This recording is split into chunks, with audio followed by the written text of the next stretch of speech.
ವೇದಾಂತ ಪರಿಷತ್ತಿನ ಸನ್ನಿಧಾನ ಸ್ಥಾನದಲ್ಲಿ ವಿರಾಜಮಾನರಾಗಿರುವ ಮಾತನಾಡುವ ಭಗವಂತ, ನಡೆದಾಡುವ ದೇವರು, ಗುರು ಸಾರ್ವಭೌಮ ಸಾಧು ಚಕ್ರವರ್ತಿ ನಿರಾಭಾರಿ ಸದ್ಗುರುವಿನ ಶ್ರೀ ಚರಣಗಳಿಗೆ ಹಣ್ಣೆಮಣೆದು ಪರಮ ಪೂಜ್ಯ ವಿದ್ಯಾನಂದ ಭಾರತಿ ಮಹಾಸ್ವಾಮೀಜಿಯವರ, ಬಸವಾನಂದ ಭಾರತಿ ಮಹಾಸ್ವಾಮೀಜಿಯವರ, ಶಿವಾನಂದ ಮಹಾಸ್ವಾಮೀಜಿಯವರ, ರೇವಣಸಿದ್ಧ ಸ್ವಾಮೀಜಿಯವರ ಚರಣಾರವಿಂದಗಳಿಗೆ ವಂದಿಸಿ, ವೇದಿಕೆಯಲ್ಲಿ ಆಸೀನರಾಗಿರತಕ್ಕಂತ ಸಕಲ ಪರಮ ಪೂಜ್ಯರ ಶ್ರೀ ಚರಣಗಳಿಗೆ ಶರಣೆಂದು ಮಾತೋಶ್ರೀಯವರಿಗೆ ವಂದಿಸುತ್ತಾ, ಶ್ರೇಷ್ಠವಾದ ಜನ್ಮವನ್ನು ಪಾವನ ಮಾಡಿಕೊಳ್ಳಬೇಕೆಂಬ ಸದ್ಬುದ್ಧಿಯಿಂದ ಸದ್ಗುರುನಾಥನ ಸನ್ನಿಧಾನಕ್ಕೆ ಬಂದಿರತಕ್ಕಂತ ತಮಗೆಲ್ಲರಿಗೂ ನಮನಗಳನ್ನು ತಿಳಿಸುತ್ತಾ, ಪುಣ್ಯಾತ್ಮರೇ,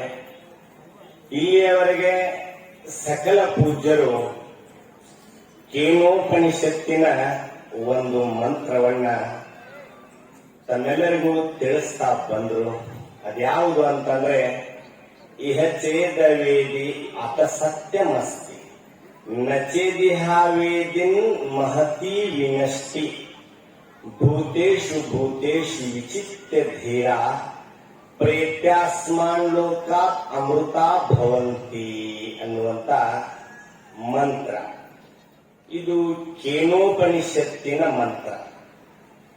ಉಪನಿಷತ್ ಅಂದರೆ ಏನು? ಸಿದ್ದಾರೂಢಪ್ಪರು ಗಜದಂಗ ಸ್ವಾಮಿಗಳ ಹತ್ರ ಇದ್ದಾಗ ಸುಬ್ಬಯ್ಯ ಶಾಸ್ತ್ರಿ ಬಂದು ಒಂದು ಪ್ರಶ್ನೆ ಕೇಳಿದ.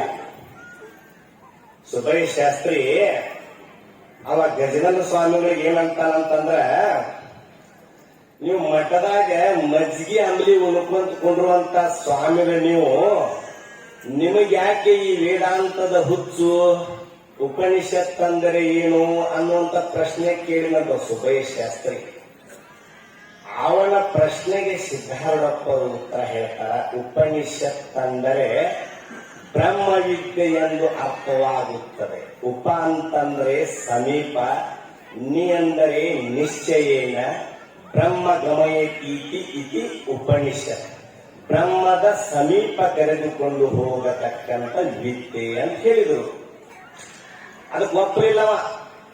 ಉಪನಿಷತ್ತುಗಳಿಗೆ ವಿದ್ಯೆ ಎಂದು ಹೇಗೆ ಅನ್ನಲಾಗುವುದು ಅಂತ ಮತ್ತೆ ಮರು ಪ್ರಶ್ನೆ ಕೇಳಿದ.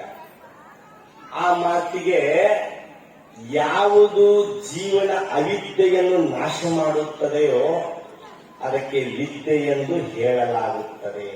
ಉಪನಿಷತ್ತುಗಳು ಜೀವನ ಜನ್ಮ ಗರ್ಭಾದಿ ದುಃಖವನ್ನು ನಾಶ ಮಾಡುತ್ತದೆ ಅಂತ ಹೇಳಿದರು ಸಿದ್ದಾರೂಢಪ್ಪ. ಇದಕ್ಕೆ ನಿಜಗುಣರು ಕೂಡ ತನ್ನ ಅನಾದಿಯ ವಿದ್ಯೆಯನ್ನಾಡೆ ಕೆಡಿಸಿ ಪರಮೋನ್ನತಿಯನ್ನೈದಿಸುವ ವಿದ್ಯೆಗಣ್ಯವೇ ಉಪನಿಷತ್ ಅರ್ಥ. ಇಂತಾಗಲುಪನಿಷತ್ತನ್ನು ತಿಳಿದು ಮುಕ್ತಿಯಂ ಸಂತರೈದುವುದು ವೇದಾಂತ ವಿಜ್ಞಾನ ಮುಂತಾದ ವಾಕ್ಯವಿಹವಾಗಿ ಅಂತ ಅನುಭವ ಸಾರದಲ್ಲಿ ನಿಜಗುಣ ಶಿವಯೋಗಿಗಳು ಕೂಡ ಇದರ ವಿಚಾರ ತಿಳಿಸಿದ್ದಾರೆ. ಅದಕ್ಕಾಗಿ ಉಪನಿಷತ್ ಅಂದರೆ ಬ್ರಹ್ಮಜ್ಞಾನ, ಬ್ರಹ್ಮವಿದ್ಯೆ ಎಂದು ಅರ್ಥವಾಗುತ್ತದೆ ಅಂತ ಹೇಳಿದಾಗ ಸುಬ್ಬಯ್ಯ ಶಾಸ್ತ್ರಿಗಳು ಒಪ್ಪಿಕೊಂಡೆ ನಿಮ್ಮ ಮಾತಿಗೆ ಅಂತ ಹೇಳಿ ಶರಣಾಗತರಾಗಿ ಹೋದರು. ಇದು ಕೇನೋಪನಿಷತ್ತಿನ ಮಂತ್ರ. ಹೇಳಿದ್ರೀಗಾಗಲೇ ಕೇನೋಪನಿಷತ್ತು, ಕೇನೇಸಿತಂ ಪತತಿ ಪ್ರೇಷಿತಂ ಮನ, ಕೇನ ಪ್ರಾಣ ಪ್ರಥಮ ಪ್ರೈತಿ ಯುಕ್ತ, ಕೇನೇಸಿತಾಂ ವಾಚ್ಯಮಿಮಾಂ ವದಂತಿ. ಅಂದ್ರೆ ಯಾರ ಪ್ರೇರಣೆಯಿಂದ ಈ ಮನಸ್ಸು ಕೆಲಸ ಮಾಡ್ತಾ ಇದೆ, ಯಾರ ಪ್ರೇರಣೆಯಿಂದ ಈ ಪ್ರಾಣವಾಯುಗಳು ತಮ್ಮ ತಮ್ಮ ಕೆಲಸವನ್ನ ಮಾಡ್ತಾ ಇದ್ದಾರೆ ಅಂತ ಇದರ ಅರ್ಥ. ಯಾರ ಶಕ್ತಿಯನ್ನು ಪಡ್ಕೊಂಡು, ಯಚಕ್ಷುಷಾ ನ ಪಶ್ಯತಿ ಏನ ಚಕ್ಷುಷು ಪಶ್ಯತಿ ತದೇವ ಬ್ರಹ್ಮತ್ವಂ ವಿದ್ದಿನೇದಂ ಎಳಿದಮುಪಾಸತೆ. ನೀನು ಯಾವುದರಿಂದ ನೋಡ್ತಾ ಇದೆಯಲ್ಲ ಅದು ನೀನಲ್ಲ. ನಿನ್ನ ಕಣ್ಣುಗಳು ಯಾವುದರ ಶಕ್ತಿಯನ್ನ ಪಡ್ಕೊಂಡು ಅವು ಕೆಲಸ ಮಾಡ್ತಾ ಇದ್ದಾವಲ್ಲ ಅದು ನೀನು. ಕಣ್ಣು ಸತ್ತ ಶವದಲ್ಲಿಯೂ ಕಣ್ಣುಗಳು ಇರ್ತಾವ, ಆದರೆ ಅಲ್ಲಿ ದೃಷ್ಟಿ ಇರುವುದಿಲ್ಲ. ಅದಕ್ಕೋಸ್ಕರವಾಗಿ ನೀನು ಯಾವುದರಿಂದ ನೋಡಕತ್ತೀಯಲ್ಲ ಅದು ನೀನಲ್ಲ, ಯಾವುದರಿಂದ ನಿನ್ನ ಕಣ್ಣು ಕೆಲಸ ಮಾಡ್ತಾ ಇದ್ದಾವೆ, ಯಾವ ಶಕ್ತಿಯನ್ನ ಪಡ್ಕೊಂಡ ನಿನ್ನ ಕಿವಿಗಳು, ನಿನ್ನ ಕಣ್ಣುಗಳು, ನಿನ್ನ ಅವಯವಗಳು ಯಾರ ಪ್ರೇರಣೆಯಿಂದ ಕೆಲಸ ಮಾಡ್ತಾ ಇದ್ದಾವಲ್ಲ ಅದುವೇ ನೀನೇ ಅಂತ ಅರ್ಥ. ಈ ವಿಚಾರವನ್ನ ನಿಜಗುಣ ಶಿವಯೋಗಿಗಳು ಕೂಡ ತಿಳಿಸಿದ್ದಾರೆ. ನಿಜಗುಣ ಶಿವಯೋಗಿಗಳು ಎಲ್ಲ ತಮ್ಮ ಗ್ರಂಥಗಳಲ್ಲಿ ಉಪನಿಷತ್ತುಗಳ ಅಭಿಪ್ರಾಯವನ್ನು ಹೇಳಿದ ಅವರು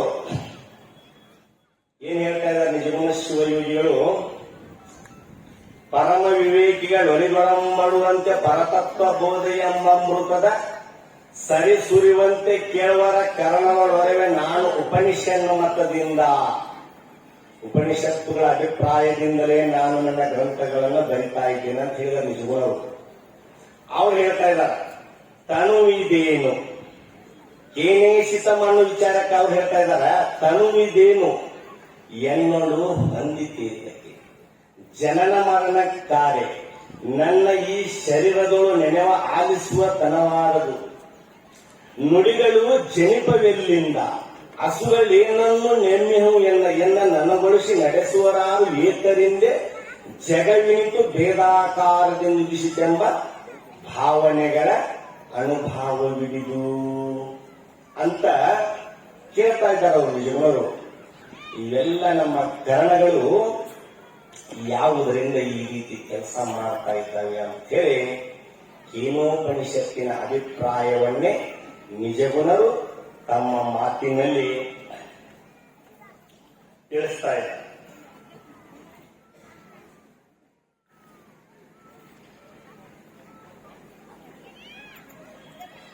ಅದಕ್ಕಾಗಿ ಇಲ್ಲಿ ಕೇನೋಪನಿಷತ್ ಏನ್ ಹೇಳ್ತಾ ಇದೆ ಅಂದ್ರೆ ಇಹ ಛೇದವೇದಿ ಅತಸತ್ಯಮಸ್ತಿ. ನೀನು ಅರಿತುಕೊಂಡರೆ ಇಲ್ಲಿಯೇ ಅರಿತುಕೊಳ್ಳಬೇಕು. ಎಲ್ಲಿ? ಈ ಜನ್ಮದಲ್ಲಿ ಅಥವಾ ಈ ಸ್ಥಾನದಲ್ಲಿ ಅಂತಾದ್ರೂ ನೀನು ಅರ್ಥ ಮಾಡ್ಕೋ. ಮತ್ ನೀನ್ ಬೇರೆ ಕಡೆ ಎಲ್ಲಿ ಹೋದ್ರು ತಿಳ್ಕೊಳಕ್ ಆಗೋದಿಲ್ಲ ಈ ವಿಚಾರ. ಅರಿತುಕೊಳ್ಳುವವನಾದರೆ ಇಲ್ಲಿಯೇ ಈ ಜನ್ಮದಲ್ಲಿಯೇ ಅರಿತುಕೊಳ್ಳಬೇಕು. ಇಲ್ಲವಾದರೆ ಜನ್ಮವು ನಾಶವಾಗುತ್ತದೆ. ಮಹತಿ ವಿನಷ್ಟಿ ಅವಿಜ್ಞಾತೆ ಜನ್ಮ ನಷ್ಟ ವಿಜ್ಞಾತೆ ಜನ್ಮ ಸಾರ್ಥಕಂ ಜ್ಞಾತುರಾತ್ಮಾನ ದೂರತ ಇತಿ ವೇದಾಂತ ಡಿಂಡಿಮ ಅಂತ ಶಾಸ್ತ್ರದಲ್ಲಿ ಈ ಮಾತು ಬರ್ತದೆ. ಅದಕ್ಕೋಸ್ಕರವಾಗಿ ಇದು ಶ್ರೇಷ್ಠವಾಗಿರತಕ್ಕಂಥ ಜನ್ಮ. ಈಗಾಗಲೇ ಹೇಳಿದಂತೆ ಯಾವುದು ಯಾವತ್ ಸ್ವಸ್ಥಮಿದಂ ದೇಹಂ ಯಾವನ್ ಮೃತ್ಯುಶ್ಚ ದೂರತ ತಾವಾದಾತ್ಮಹಿತಂ ಕುರ್ಯಾತ್ ಮರಣಾಂತೆ ಚಿಂತರಿಷ್ಯತಿ. ನಿನ್ನ ದೇಹದಲ್ಲಿ ಶಕ್ತಿ ಇರುವಾಗಲೇ, ನಿನ್ನ ಇಂದ್ರಿಯಗಳಲ್ಲಿ ಶಕ್ತಿ ಇರುವಾಗಲೇ, ಮುಪ್ಪು ಮರಣಗಳು ದೂರ ಇರುವಾಗಲೇ ನೀನು ಆತ್ಮ ಉದ್ಧಾರಕ್ಕಾಗಿ ಪ್ರಯತ್ನವನ್ನು ಮಾಡು. ಆಮೇಲೆ ನಾನು ಮಾಡ್ಕೋತೇನಂತಂದ್ರೆ ಕೆಲಸ ಆಗೋ ಮಾತಲ್ಲ. ಅದಕ್ಕೆ ಬಸವಣ್ಣನವರು ಹೇಳಿದ್ರು ನೆರೆ ಕೆನ್ನೆಗೆ ತೆರೆಗಲ್ಲಕ್ಕೆ ಶರೀರದ ಗೂಡು ಹೋಗದ ಮುನ್ನ ಹಲ್ಲು ಹೋಗಿ ಬೆನ್ನು ಬಾಗಿ ಅನ್ಯರಿಗೆ ಹಂಗಾಗದ ಮುನ್ನ ಕಾಲ ಮೇಲೆ ಕೈಯ ನೂರಿ ಕೋಲು ಹಿಡಿಯದ ಮುನ್ನ ಮುಪ್ಪಿಂದೊಪ್ಪಳಿಯದ ಮುನ್ನ ಮೃತ್ಯು ಮುಟ್ಟದ ಮುನ್ನ ಪೂಜಿಸೋ ನಮ್ಮ ಕೂಡಲ ಸಂಗಮ ದೇವನ ಅಂತ ಹೇಳಿದ್ರು ಅವರು. ಇಷ್ಟೆಲ್ಲ ಕೆಲಸ ಆಗೋಕ್ಕಿಂತ ಮೊದಲ, ತಲಿ ಬೆಳ್ಳಗಾಗೋಕ್ಕಿಂತ ಮೊದಲ, ತಲಿ ಕೂದಲ ಮೊದಲ ಕಿವಿ ಕಡೆ ಬೆಳ್ಳಗಾಗ್ತಾವಂತ. ಕಿವಿ ಕಡೆ ಬೆಳಗಾದ ಕೂದಲು ಹೇಳ್ತದಂತ ಕಿವಿಯಾಗ, ಏ ಮನುಷ್ಯ, ನಾನ್ ನನ್ನ ಬಣ್ಣ ಬದ್ಲಿ ಮಾಡಿದ್ನಿ, ನೀ ಇನ್ನೂ ನೀನು ಗುಣ ಬದ್ಲಿ ಮಾಡಿಲ್ಲಲ್ಲೋ ಮನುಷ್ಯ ಅಂತ ಆ ಕೂದಲು ಕಿವಿಯಾಗಿ ಹೇಳ್ತಂತ. ಅದಕ್ಕಾಗಿ ಇಷ್ಟೆಲ್ಲ ಕೆಲಸಗಳ ಆಗುವಕ್ಕಿಂತ ಮುಂಚೆ ನೀನು ಆತ್ಮ ಉದ್ಧಾರಕ್ಕಾಗಿ ನೀನು ಪ್ರಯತ್ನ ಮಾಡು. ಸಿದ್ಧಾರೂಢಪ್ಪ ಚಿಕ್ಕ ವಯಸ್ಸಿನಲ್ಲಿರುವಾಗ ಮನೆಯನ್ನು ತೊರೆದು ಹೊರಟಿದ್ದ ಸನ್ಯಾಸಿಯಾಗಿ ಗೃಹ ತ್ಯಾಗ ಮಾಡಿ ಹೊರಟಿದ್ದ ಸಿದ್ದಾರೂಢಪ್ಪ ಒಬ್ಬ ಭಕ್ತ ಕೇಳ್ತಾನೆ ಸಿದ್ದಾರೂಢಪ್ಪಗ, ಯಪ್ಪ ಇಷ್ಟು ಚಿಕ್ಕ ವಯಸ್ಸಿನೊಳಗೆ ಯಾಕೆ ಮನೆ ಬಿಟ್ಟು ಹೊರಟಿದ್ಯಪ್ಪ ಅಂತ ಕೇಳಿ, ಆಮೇಲೆ ಮಾಡ್ಕೊಳಕ್ ಬರ್ತದಲ್ಲ ಅಂತ ಕೇಳಿದಾಗ ಸಿದ್ದಾರೂಢಪ್ಪ ಹೇಳಿದ್ನಂತ, ನೋಡಪ್ಪ ವಯಸ್ಸಿನೊಳಗ ಯೌವನಾವಸ್ಥೆಯೊಳಗ ಕಾಮಕ್ರೋಧಾದಿಗಳು ವಿವೇಕದ ಕಣ್ಣನ್ನ ಕುರುಡು ಮಾಡ್ತಾವ. ಮುಪ್ಪಾವಸ್ಥೆಯೊಳಗೂ ಆತ್ಮಜ್ಞಾನ ಮಾಡಿಕೊಳ್ಳಲಿಕ್ಕೆ ಆಗೋದಿಲ್ಲ. ಅದಕ್ಕಾಗಿ ಬಾಲ್ಯಾವಸ್ಥೆಯಲ್ಲಿಯೇ ನಾನು ಆತ್ಮಜ್ಞಾನವನ್ನು ಪಡ್ಕೊಳ್ಬೇಕಂತೇಳಿ ನಾನು ಗೃಹ ತ್ಯಾಗ ಮಾಡಿ ಹೊರಟಿದ್ದೇನೆ ಅಂತೇಳಿ ಸಿದ್ದಾರೂಢಪ್ಪವರು ಈ ಮಾತನ್ನು ಹೇಳಿದ್ರು. ಅದಕ್ಕೆ ಶಂಕರಾಚಾರ್ಯ ಹೇಳಿರಲ್ಲ, ಬಾಲಸ್ತಾವತ್ ಕ್ರೀಡಾಸಕ್ತ, ತರುಣಸ್ತಾವತ್ ತರುಣೀರಕ್ತ, ವೃದ್ಧಸ್ತಾವತ್ ಚಿಂತಾಮಗ್ನ, ಪರೇ ಬ್ರಹ್ಮಣಿ ಕೂಪಿನ ಲಗ್ನ. ಬಾಲ್ಯಾವಸ್ಥೆಯು ಆಟಪಾಠದಲ್ಲಿ ಕಳೆದು ಹೋಯಿತು, ಯೌವನಾವಸ್ಥೆಯು ಕಾಮಕ್ರೋಧಾದಿಗಳಲ್ಲಿ ಕಳೆದು ಹೋಯಿತು, ಮುಪ್ಪಾವಸ್ಥೆಯು ಚಿಂತೆಯಿಂದ ಕಳೆದು ಹೋಯಿತು. ಅಂದಮೇಲೆ ನೀನು ನಿನ್ನ ಅರಿವನ್ನ ನೀನು ಯಾವಾಗ ತಿಳ್ಕೊಳ್ಳೋದು? ಅದಕ್ಕಾಗಿ ಭಾಗವತದಲ್ಲಿ ಶುಕ ಮುನಿಗಳು ಪರೀಕ್ಷಿತ ರಾಜನಿಗೆ ಉಪದೇಶ ಮಾಡುವಾಗ ಒಂದು ಮಾತು ಹೇಳ್ತಾರೆ, ಯಂ ಪ್ರಾಪ್ತ ಮಾನುಷ್ಯಂ ಲೋಕಂ ಮುಕ್ತಿ ದ್ವಾರಮಪಾವತಂ ಗ್ರಹೇಶು ಖಗವತ್ಸಕ್ತಾ ತಮಾರೂಢಚ್ಯುತಂವಿದು. ಈ ಮಾನವ ಜನ್ಮ ಅನ್ನೋದು ಮೋಕ್ಷದ ಮಂದಿರಕ್ಕೆ ಹೋಗಲಿಕ್ಕೆ ಇದು ಒಂದು ದ್ವಾರ ಬಾಗಿಲು ಇದ್ದಂಗ, ಅಥವಾ ಈ ಭವನದಿಯನ್ನ ದಾಟಲಿಕ್ಕೆ ಇದು ಒಂದು ಸೇತುವೆ ಅಂತ ಹೇಳ್ತಾರೆ, ಈ ಕಡೆಯಿಂದ ಆ ಕಡೆ ದಾಟಲಿಕ್ಕೆ. ಅದಕ್ಕಾಗಿ ಈ ಮಾನವ ಜನ್ಮ ಅನ್ನುವಂತ ಇದೊಂದು ದ್ವಾರ ಬಾಗಿಲು. ಈ ದ್ವಾರ ಬಾಗಿಲು ದಾಟಿದ ಮೇಲೆ ಮತ್ತೆ 84 ಲಕ್ಷ ಜೀವರಾಶಿಗಳನ್ನ ತಿರುಗಿ ಬರಬೇಕಾಗ್ತದ. ಒಬ್ಬ ದೊಡ್ಡ ರಾಜ ದಾನ ಮಾಡ್ತಾ ಇದ್ದ ಒಂದು ರಾಜ್ಯದಲ್ಲಿ. ಅಲ್ಲಿಗೆ ಒಬ್ಬ ಕುರುಡ ಹೋಗ್ತಾನೆ, ಕಣ್ಣು ಕಾಣಲಾರದ ಕುರುಡ. ಆ ರಾಜ ದಾನ ಮಾಡಕತ್ತಾನನ್ನುವಂತ ವಿಚಾರ ಕಿವಿಯಿಂದ ಕೇಳಿ ಒಬ್ಬ ಆಪ್ತ ಪುರುಷನಿಗೆ ಕೇಳ್ತಾ ಹೋಗ್ತಾನ, ಎಲ್ಲಿ ದಾನ ಮಾಡತಾನ ರಾಜ ಅಂತೇಳಿ. ನೋಡಪ್ಪ, ಈ ಸುತ್ತು ಗೋಡೆ ಹಿಡ್ಕೊಂಡು ಹೋಗು, ಕಂಪೌಂಡ್ ಗೋಡೆ ಹಿಡ್ಕೊಂಡು ಹೋಗು, ಅಲ್ಲಿ ಒಂದು ದ್ವಾರ ಬಾಗಿಲು ಇದೆ, ಆ ದ್ವಾರ ಬಾಗಿಲು ಒಳಗೆ ಹೋಗು, ಅಲ್ಲಿ ಒಬ್ಬ ರಾಜ ದಾನ ಮಾಡಕತ್ತಾನ ಅಂತ ಹೇಳಿದಾಗ ಅವ ಗಾಡಿ ಹಿಡ್ಕೊಂಡು ಹೋದ. ಗಾಡಿಯನ್ನು ಹಿಡ್ಕೊಂಡು ಹೋದ, ದ್ವಾರ ಬಾಗಿಲು ಬರೋದ್ರೊಳಗೆ ಗಾಡಿ ಬಿಟ್ಟಾಗ ಮೈ ಕೆರೆಯಕ್ ಶುರು ಮಾಡಿಬಿಡ್ತು. ಮೈ ಕೆರೆತ ಶುರು ಆಯ್ತು. ಗಾಡಿ ಬಿಟ್ಟ, ಮುಂದೆ ಮತ್ತು ಗಾಡಿಗೆ ಹೋದ, ಬಾಗಿಲ ದಾಟಿ ಬಿಟ್ಟ. ಬಾಗಿಲು ಬಿಟ್ಟು ಹೋದ, ಬಾಗಿಲು ಸಿಗಲಿಲ್ಲ. ಯಾಕ? ಕಜ್ಜಿ ರೋಗ ಹತ್ತಿತ್ತು, ಕೆರ್ಕೊಂತ ಹೋದ ಸೈಡ್ ಕಡೆಕ. ಹಂಗ ಈ ಮಾನವ ಜನ್ಮ ಅನ್ನುವಂತ ದ್ವಾರ ಬಾಗಿಲಿಗೆ ಬಂದು ಈ ಪಂಚ ವಿಷಯಗಳು ಅಂತಕ್ಕಂಥ ಕಜ್ಜಿ ರೋಗ ಕೆರ್ಕೊಳಕಂತೇಳಿ ಇದನ್ನು ಬಿಟ್ಟ ಈ ಆತ್ಮಜ್ಞಾನವನ್ನ ತ್ಯಾಗ ಮಾಡಿ ಆ ಕಡೆ ಹೋದಿ ಅಂದ್ರ ಮತ್ತ ಆ ಬಾಗಿಲು ಗಾಡಿ ಎಲ್ಲ ಸುತ್ತುವರೆದ ಬಂದಾಗ ಅವಾಗ ಆ ಬಾಗಿಲು ಸಿಗ್ತದ. 84 ಲಕ್ಷ ಜೀವರಾಶಿಗಳು ತಿರುಗಿ ಬಂದಾಗ ಆಮೇಲೆ ಮತ್ತೆ ಮಾನವ ಜನ್ಮ ಸಿಕ್ಕರೆ ಅದು, ಇಲ್ಲಂದ್ರೆ ಇಲ್ಲ. ಅದಕ್ಕಾಗಿ ಎಂ ಪ್ರಾಪ್ತ ಮಾನುಷ್ಯಂ ಲೋಕಂ ಮುಕ್ತಿ ದ್ವಾರಮಪಾವತ ಅಂತ ಹೇಳಲಾಯಿತು. ಅದಕ್ಕೋಸ್ಕರವಾಗಿ ನಿಜಗುಣರು ಹೇಳಿದ ನೋಡ್ರಿ, ಆಹಾರ ತಪ್ಪಿದೊಡೆಂತು ತಪ್ಪುವರಿವು ದೇಹಿಗಳಿಗೆ ರಮಣಿವನ್ನೇ. ಎಲ್ಲದಕ್ಕೂ ಒಂದು ಹದ ಅನ್ನೋದು ಇರ್ತದ. ಆ ಹದ ಇದ್ದಾಗಲೇ ಬಿತ್ತಬೇಕಾಗ್ತದ, ಬೆಳಿಬೇಕಾಗ್ತದ. ಅದಕ್ಕೋಸ್ಕರವಾಗಿ ಈ ಶ್ರೇಷ್ಠವಾದ ಅರಿವಿನ ಜನ್ಮ ಬಂದಾಗಲೇ ಆಚಾರ್ಯರು ಹೇಳ್ತಾ ಇದ್ದಾರ, ತ್ರಯಮೇವ ತದ್ದೇವಾನುಗ್ರಹೇತುಕಂ ಮನುಷ್ಯತ್ವಂ ಮುಮುಕ್ಷತ್ವಂ ಮಹಾಜನ ಸಂಶ್ರಯ.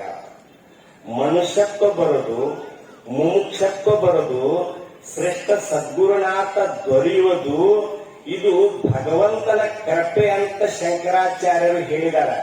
ಇದೆಲ್ಲ ಪ್ರಾಪ್ತಿ ಆದಾಗೂ ನೀವು ಮಾಡಿಕೊಂಡಿಲ್ಲ ಅಂತಂದ್ರೆ ನಿನ್ನಂತ ಹತಭಾಗ್ಯವಂತ ಮತ್ಯಾರೂ ಇಲ್ಲ ಅಂತ ಅರ್ಥ ಅದಕ್ಕಾಗಿ ಆಯುಷ್ಯಮೀಹದರೊಳಗೆ ನಿಜಗುಣರು ಆಯುಷ್ಯಮೀಹದರೊಳಗೆ ಕಾಯಜ ವಿರೋಧಿ ಗುರು ಶಂಭುಲಿಂಗವನ್ನು ಒಲಿಸಿ ಅನ್ನೋ ನಿಜಗುಣ ಶಿವಯೋಗಿಗಳು.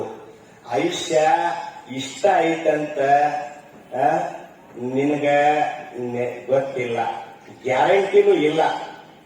ಅನಿತ್ಯವಾದಂತ ದೇಹ, ಅನಿತ್ಯಾನಿ ಶರೀರಾಣಿ.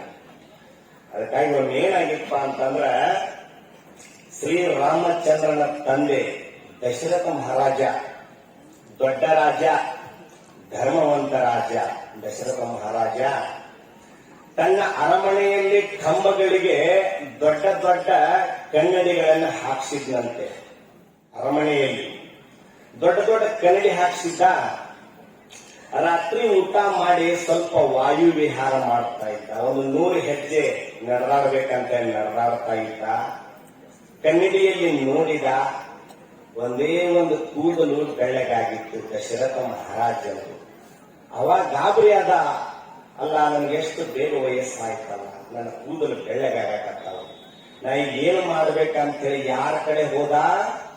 ವಶಿಷ್ಠ ಮುನಿಗಳ ಕಡೆ ಹೋದ. ವಶಿಷ್ಠರ ಹತ್ರ ಹೋದ. ನನ್ನ ಕೂದಲು ಬೆಳ್ಳಗಾಗತ್ತವ, ಈಗ ನಾ ಏನು ಮಾಡ್ಲಿ ಅಂತ ಕೇಳಿದ. ವಶಿಷ್ಠರು ಹೇಳಿದ್ರು, ನೀ ಏನು ಮಾಡ್ಬೇಕಂತ ಅನ್ಕೊಂಡಿದೀಯಲ್ಲ ಅದನ್ನ ಆದಷ್ಟು ಬೇಗ ಮಾಡಿ ನೀನು ವಾನಪ್ರಸ್ಥಾಶ್ರಮಕ್ಕೆ ಆ ಬೇಗನೆ ನೀನು ಹೋಗಬೇಕು ಅಂತ ಹೇಳಿದ್ರು ವಶಿಷ್ಠ ಋಷಿಗಳು. ನೀವು ಮಾಡುವಂತ ಕೆಲಸ ಏನಿತ್ತು ಅಂತಂದ್ರೆ ಶ್ರೀರಾಮಚಂದ್ರನಿಗೆ ಪಟ್ಟಾಭಿಷೇಕ ಮಾಡಬೇಕಾಗಿತ್ತು, ಎಲ್ಲ ಅಧಿಕಾರವನ್ನ ವಹಿಸಿಕೊಡಬೇಕಾಗಿತ್ತು.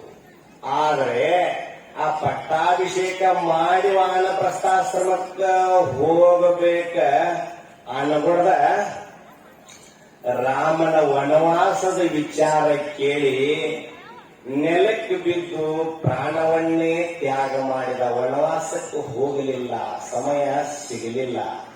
ಅದಕ್ಕೋಸ್ಕರವಾಗಿ ಇಂದು ನಾಳೆನ್ನದಲ್ಲಿ ಈಗಲೇ ಸುಕೃತವಡೆ ಅಂತ ಅದಕ್ಕಾಗಿ ಹೇಳಿದ್ರು, ನೀನು ನಾಳೆ ಅಂತ ಅನ್ನಕ್ಕೆ ಹೋಗಬೇಡ, ತಳುವದೇ ಮಳಪುದಾವುದು ಭವಹರಣ ಅಂದ್ರು ನಿಜಗುಣರು. ಇನ್ನೊಬ್ಬ ರಾಜ ಇದ್ದ, ಶುಭ ಸಂತತಿ ರಾಜ ಅಂತಿದ್ದ. ಶುಭ ಸಂತತಿ ರಾಜಾಗ 3 ಜನ ಮಕ್ಕಳು.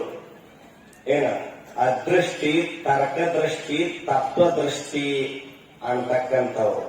ಏನ್ರಿ ಆ 3 ಜನ ಮಕ್ಕಳಿಗೆ ಎಲ್ಲ ರಾಜ್ಯದ ಜವಾಬ್ದಾರಿ ಒಪ್ಪಿಸಿ ಕಿಲಿ ಕೈ ಕೊಟ್ಟು ನಾನು ಅದನ್ನ ತ್ಯಾಗ ಮಾಡಿ ಹೋಗಿ ಆತ್ಮಜ್ಞಾನ ಹೊಂದಬೇಕಂತೇಳಿ 3 ಜನ ಮಕ್ಕಳಿಗೆ ಕರೆದವ ರಾಜ.